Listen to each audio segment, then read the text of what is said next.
여러분 안녕하세요. 삐뚤남이에요. 자존감 수업이라는 책 많이 들어보셨죠? 저도 정말 감명 깊게 읽었는데요. 오늘 소개시켜드릴 이 사랑 수업 책도 같은 저자분이세요.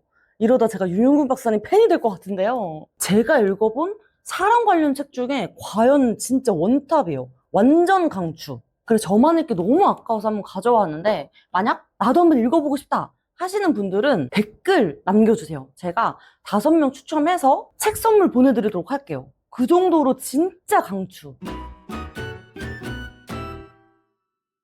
특히 이 책은 누구나 안정된 애착을 갖는 데 초점을 두었다고 해요. 사랑하는 법, 이별, 애착 유형 등등 사랑에 관한 건 다 들어있으니까 꼭 한번 보시는 걸 추천드릴게요. 일단 프롤로그부터 너무 와닿는데요. 제가 한번 읽어드릴게요. 사람들이 겪는 여러 가지 문제의 근원을 파고 들어가면 그 끝엔 언제나 사랑이 있었다. 낮은 자존감, 인생이 힘들다고 호소하는 사람들에겐 공통점이 있었다. 바로 제대로 된 사랑과 지지를 받아본 경험이 적다는 점이다. 사람은 타인과의 관계가 좌절되면 덩달아 자존감도 낮아지고 불행감도 크게 느끼게 마련이다. 그러니 스스로 아무리 자존감을 끌어올려놔도 사랑이 무너지면 한순간에 무너져 내리곤 한다. 자존감도 중요하지만 그것을 좌우하는 핵심은 바로 사랑인 것이다. 저도 예전엔 자존감이 진짜 낮아서 자존감 관련된 책도 진짜 많이 읽고 지금 그래서 조금 그나마 살만한 정도가 되었는데요. 물론 이 책에서는 자존감만 가지고는 안 되고 사랑을 받아야 한다고 말하고 있지만 결국 내가 나를 사랑해서 남들에게도 사랑스럽게 행동해야 사랑도 받고 이게 선순환이 되는 것 같아요. 내가 자존감이 낮으면 위축되고 남들이 뭐라 하지도 않았는데 괜히 눈치 보이고 그 어둠의 기운 때문에 오히려 사랑이 나한테 다가오려다가도 오지 못하고 막히는 것 같아요. 어쩌면 사랑이 나한테 올 수 있는 기회를 내가 막고 있는 건 아닐까. 어쩌면 남들이 나를 싫어하는 게 아니라 내가 나를 싫어하고 있는 게 아닐까? 요건 한번 생각해 볼 필요가 있겠죠. 여러분들 구독과 좋아요 꼭 부탁드려요. 하트. 그리고 또 12페이지를 보면 사랑 말고도 재밌고 중요한 게 많다는 요즘이지만 내겐 확신이 있었다. 아무리 사회적으로 인정받고 돈을 많이 벌고 명품으로 번지르르하게 몸과 집을 꾸민다 해도 사랑을 충분히 받고 있다는 느낌이 없으면 공허함과 허탈감에 시달릴 수밖에 없다. 자신의 팔로워 수가 수천, 수만 명이라고 한들 겉으론 부러움을 사고 보상받는 척 다니지만 속으론 외롭고 뒤처지는 느낌. 늘 뭔가 부족하고 불안한 느낌에 괴로워하는 사람들이 너무 많다. 근데 팔로워 수가 많으면 부럽긴 해. 여러분들 구독과 좋아요 꼭 부탁드려요. 저 곧 있으면 구독자 100명 돼요. 100명 돌파. 어쨌든 우리는 진짜 사랑을 받아야 마음이 꽉 찬 느낌이 든다는 게 핵심인 것 같아요. 그렇지 않고 다른 것들로 아무리 휘감아봤자 가슴이 뻥 뚫린 것처럼 허전한 마음이 들죠. 우리들 가슴 속엔 사랑만이 채울 수 있는 공간이 있는 것 같아요. 여러분들 생각은 어떤가요? 그리고 또 45페이지를 보면 미디어들이 생각해내는 자극적인 콘텐츠도 연애와 사랑을 단념하게 하는 원인 중 하나다. 광고와 후원으로 포장된 화려한 데이트, 서민은 꿈도 꾸기 힘든 통큰 선물과 프로포즈, 값비싼 물건으로 꾸민 집 등을 보고 있자면 우리의 현실은 너무 초라하게 느껴진다. 이런 콘텐츠들은 암암리에 연애도 돈이 있어야 할 수 있다는 인식을 심어 자격 유무로 판단하게 하고 자포자기를 불러온다. 그러니 사랑을 시작해볼 엄두조차 내지 못하는 것이다. 사실 뭐 연애뿐 아니라 뭐든 돈이 있어야 가능한 건 맞지만 요즘은 그 기준치가 너무 높아진 것 같아요. 서로 사랑하면 그냥 아이스크림 하나 들고 공원 산책만 해도 행복한 건데 SNS를 보면서 연애란 저런 거다. 저런 데이트를 해야 한다. 이런 기준치가 너무 높아져서 엄두조차 못 내는 게 아닐까. 근데 또 그런 거 보면서 비교하다 보면 현재의 행복을 놓치게 되더라고요. 진짜 내 옆에 있는 이 사람을 사랑하는 게 아니라 그 사람을 통해 얻을 수 있는 것을 쫓으면서 잡히지 않는 허구의 이상만 쫓게 되죠. 그 결과 오히려 행복해지지 않고요. 그리고 또 너무 공감됐던 게 22페이지를 보면 사랑에 대한 신화가 나와요. 사랑은 무작정 참아주는 거다? 사랑은 원하는 걸 다 해주는 거다? 사랑은 좀 더 나은 사람이 되도록 자극을 주는 거다? 이렇게 우리는 사랑을 너무 대단한 걸로 여기고 있진 않을까요?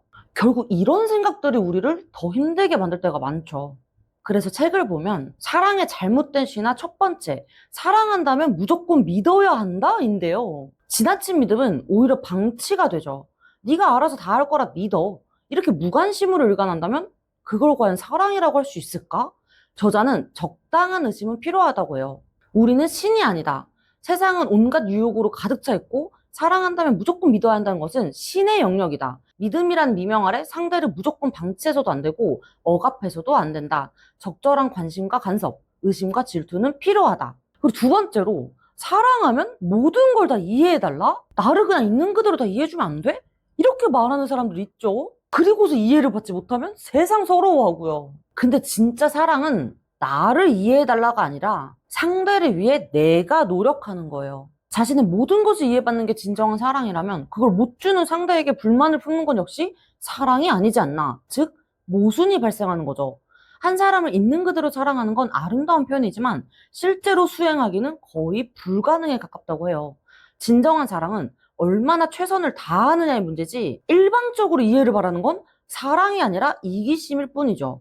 그리고 세 번째로 사랑한다면 이심전심이어야 한다? 그걸 꼭 말로 해야 알아? 이 말 진짜 많이 하죠. 근데 솔직히 말해도 잘 모르는 게 사람인데 말하지 않으면 모르는 게 당연해요. 그리고 또 사랑과 소통 능력은 완전 별개라고 해요. 사랑 없이도 소통을 잘하기도 하고 사랑이 있어도 대화가 안 통하기도 하죠. 그러니까 계속 대화를 나누고 솔직하게 표현하는 게 필요하겠죠. 그래서 사랑이면 다 된다는 말은 신화일 뿐이에요. 현실의 사랑은 서로를 위해 노력할 때 비로소 지켜줄 수 있습니다. 여러분이 생각하는 사랑에 대한 신화는 무엇일까요? 제가 생각했던 사랑의 신화는 나랑 잘 맞는 게 인연이다 였어요. 그래서 저랑 좀만 안 맞으면 바로 헤어지고 어딘가 있을지 모를 제 반쪽을 찾아 헤맸는데요. 결국 이 세상엔 나랑 꼭 잘 맞는 사람은 없더라고요. 생각해보면 평생을 같이 산 가족도 친구도 다 다른데 결국은 서로 얼마나 노력하는가가 사랑을 결정짓는 것 같아요. 연애를 시작했다 해서 끝이 아니고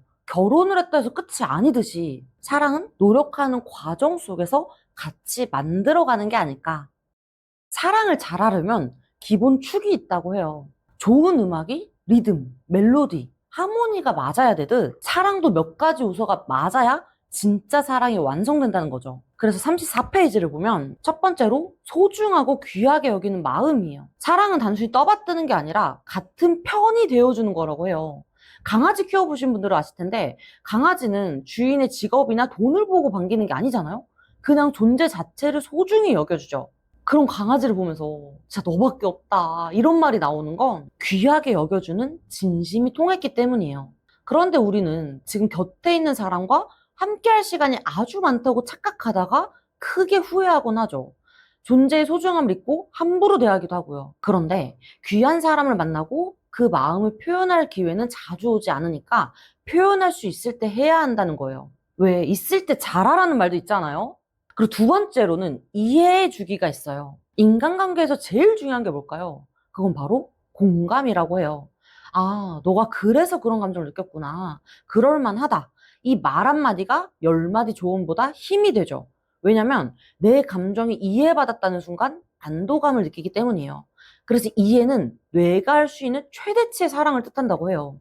그리고 이해는 상대에 대해 더 많이 알수록 잘 이해하게 된대요. 예를 들어 강호동 씨 목소리가 너무 커서 싫었던 사람도 그게 바로 귀가 어두운 아버지로 인해 목소리가 커졌다는 걸 알고 나선 싫었던 감정이 수그러들었다고 해요. 즉 이해가 곧 사랑이 되는 순간인 거죠. 그리고 세 번째로는 역할에 맞게 도와주는 행동이에요. 사랑은 결국 도와주는 행동으로 완성돼요. 상대가 진짜로 원하고 필요로 하는 걸 파악해서 도와주는 것. 그게 진짜 사랑이라는 거죠. 예를 들어 연인의 자존감이 낮을 때 너 이래서 안 되는 거야. 고쳐야 돼. 이렇게 충고한다고 해서 좋아질까요? 오히려 더 숨고 싶고 상처받죠.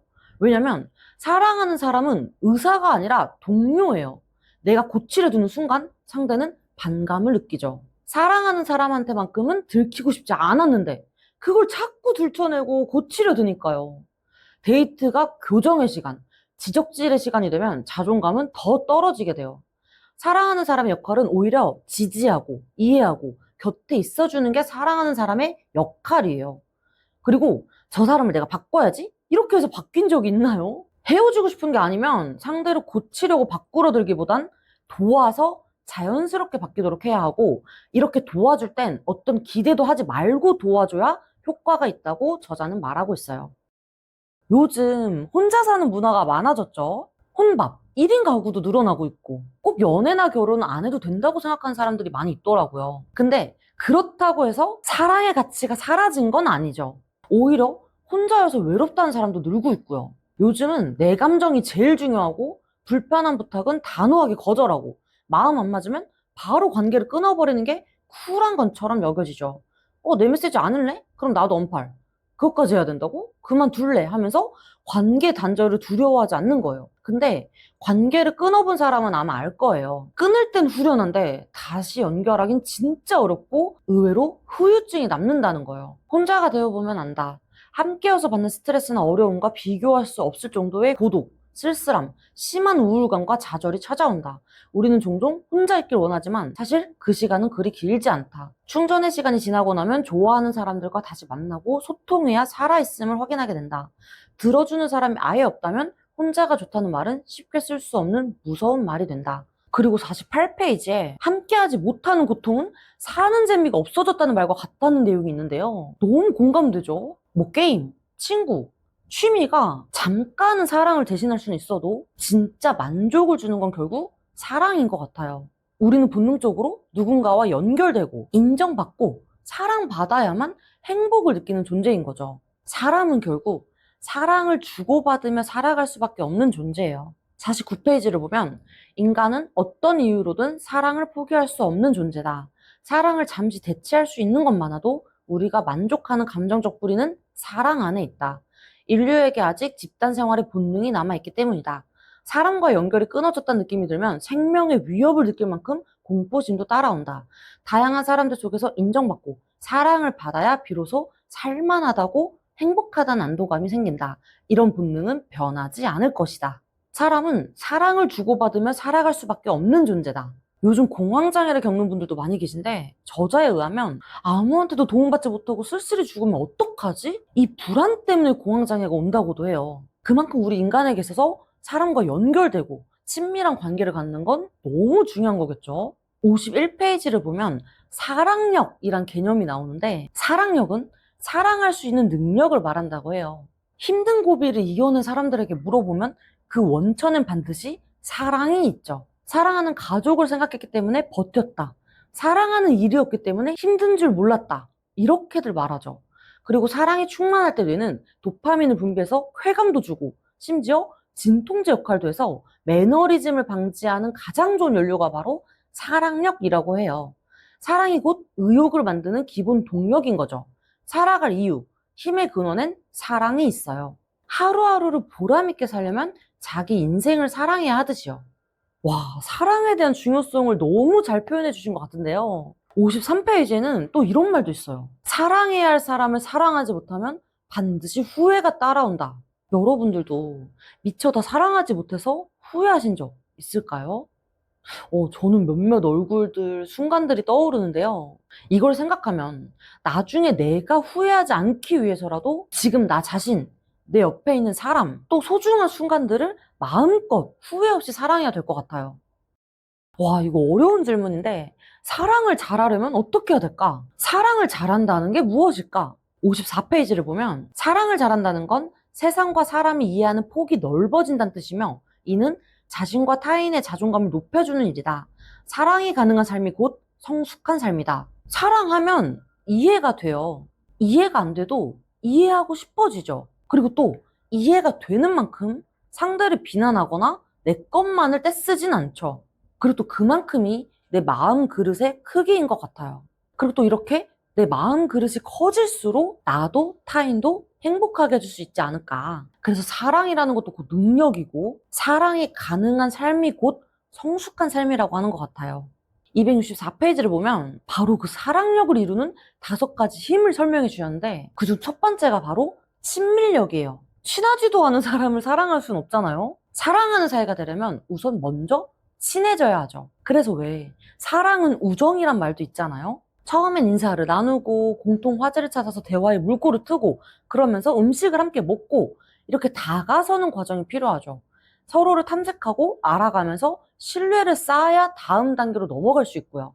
근데 이게 진짜 중요한 게 우리가 만난 지 오래됐거나 결혼한 지 오래되면 오히려 이 과정을 소홀히 해서 문제가 생기는 것 같아요. 우리가 만난 지 오래됐거나 결혼을 했다고 해서 끝이 아닌데 오히려 평생 나와 함께하고 관계를 지속하는 과정인 건데 우리가 이 친해지는 과정을 너무 관과하고 있는 게 아닌가. 그러니까 지금이라도 옆에 있는 사람에게 다시 관심을 갖고 궁금해하고 탐색하는 과정이 필요할 것 같아요.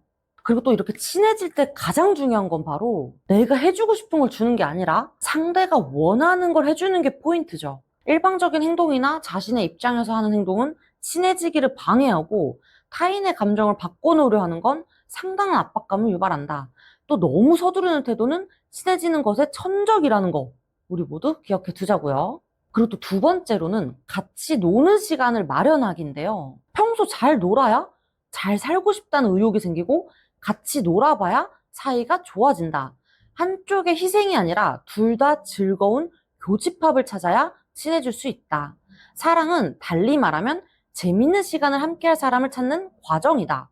그래서 왜 행복은 사랑하는 사람과 같이 낭비한 시간이다라는 말도 있잖아요. 그리고 세 번째로는 넘어가 주기가 필요하다고 하는데 사람은 누구나 가까워지면 미처 몰랐던 단점이 눈에 들어오게 되어 있다.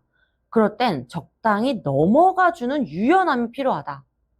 상대도 분명 우리의 단점을 알고도 넘어가 준 적이 많았을 텐데 사랑하니까. 근데 우리는 상대의 단점을 너무 크게 보거나 고치려 해서 사랑을 놓치고 있는 건 아닐까.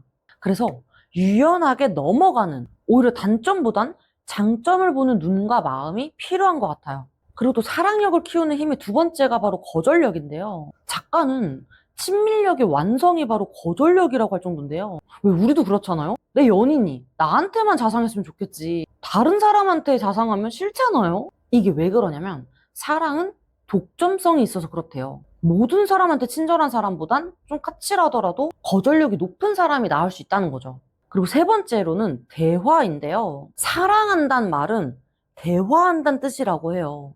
그만큼 대화가 너무 중요한 거죠. 사이좋은 부부와 이혼하는 부부의 차이점은 돈이나 고부간 갈등처럼 큰 문제가 아니라 소통법이 90% 이상이라는 연구도 있다. 사실 진짜 속마음은 속상함, 그 사람에 대한 기대와 실망감, 알아줬으면 하는 마음인데 내 마음과는 다르게 나쁜 말과 표정으로 상대한테 상처를 주고 그걸로 인해서 또 나 자신도 상처를 받게 되죠. 사랑하는 사람한테 내가 쟤한테 상처 줘야지? 이런 사람은 없죠. 내 마음은 사실 그게 아닌데 나도 모르게 자꾸 표현이 그렇게 나가게 되고요. 그래서 진짜 연습이 필요한 것 같고 이 팁으로 저자는 웃는 연습부터 하라고 강조하고 있어요. 그리고 또 사랑을 이루는 힘의 네 번째는 바로 사과력인데요. 아무리 사랑하는 사이라도 갈등은 생기게 마련이죠. 근데 우린 이걸 알면서도 갈등 해결을 위한 아무 준비 없이 교제를 시작하고요. 어쨌거나 갈등의 불은 일단 끄고 봐야죠. 불난 다리 위에 우리가 서 있다고 생각해보면 누가 먼저 불을 냈는지 따지기 전에 뭐부터 해야 될까요? 그쵸? 불부터 꺼야죠. 마찬가지로 연애에서도 누가 잘못했냐를 따지기 전에 먼저 불부터 꺼야 돼요. 어떻게? 제대로 된 사과로요. 사과에도 단계가 있다고 하는데 그냥 미안해 이렇게 끝내지 말고 뭘 잘못했는지를 구체적으로 말해야 돼요. 그리고 앞으로 어떻게 할 건지에 대한 대책까지 말하는 게 바로 사과의 완성이에요. 그리고 또 주의할 점은 내가 사과를 했다 해서 상대한테 바로 용서를 요구하면 안 된다는 거예요. 다툼이 일어났다는 건 둘 사이에 거리가 생긴 거고 친하지 않은 관계가 됐다는 건데 사과는 했지만 다시 친밀해지는 데에는 시간이 걸리죠. 게다가 내가 사과했으니까 너도 사과해줘 이렇게 요구하는 건 애써 한 사과를 헛되게 만든다고 해요. 그리고 다섯 번째는 바로 지속력인데요. 너무 중요하죠. 김연아 선수도 그렇고 몇십 년째 식당을 운영한 할머니도 그렇고 사이좋게 백년해로 한 노부부도 그 비결이 바로 꾸준함이었어요. 포기하지 않고 끝까지 해내는 그 능력 말이죠. 이게 사랑에서 더욱 그렇다고 해요. 사사로운 단점이 얽매이지 않고 서로의 행복을 위해 노력하는 삶, 그런 삶의 기술을 갖췄다는 건 어떤 위기가 와도 감당할 수 있는 강한 멘탈을 지녔다는 뜻이기도 하죠. 여러분, 오래된 커플의 공통점이 있다고 해요. 그건 바로 사랑에 큰 기대를 걸지 않는 것. 좀 의외죠? 재밌게 보던 드라마도 중간에 좀 지루해질 때가 있다. 그래서 그만 볼까? 하다가도 강렬한 엔딩 장면 나오면 다음 회를 또 기다리게 된다. 사랑도 똑같다. 매일같이 새롭고 달콤할 순 없다. 그렇다고 이제 끝났구나 하고 단정해버리기엔 너무 아쉽다. 결국 섣부른 기대와 실망을 넘나들기보단 이건 또 어떤 이야기로 이어질까 하고 궁금해하는 여유를 가져보면 어떨까? 제 남자친구도 사랑에 큰 기대를 걸지 않는다고 해요. 그래서 좀 처음에는 서운하기도 하고 이해도 안 되는데, 이건 사람을 못 믿어서가 아니라 웬만한 건 자기 혼자 할 수 있으니까 연인에게 의존하지 않는 거라고 해요. 그러다가 또 연인이 뭐 하나 해주면 그게 너무 고맙고 기쁘고. 근데 반대로 저는 연인한테 좀 바라고 기대했다가 혼자 실망하고 관계의 끝을 자주 생각하는 편이었는데요. 요즘은 남자친구 영향인지 서로 다투더라도 관계의 끝을 생각하기보단 이번 일을 통해서 우리가 어떤 대화를 하고 어떤 걸 깨닫고 우리에게 어떤 경험이 될까 하면서 오히려 기대가 생기더라고요. 진짜 장족의 발전이죠. 여러분들의 경험과 생각도 댓글로 많이 남겨주세요. 그럼 다음에 또 만나요. 안녕. 여러분들 구독과 좋아요 꼭 부탁드려요.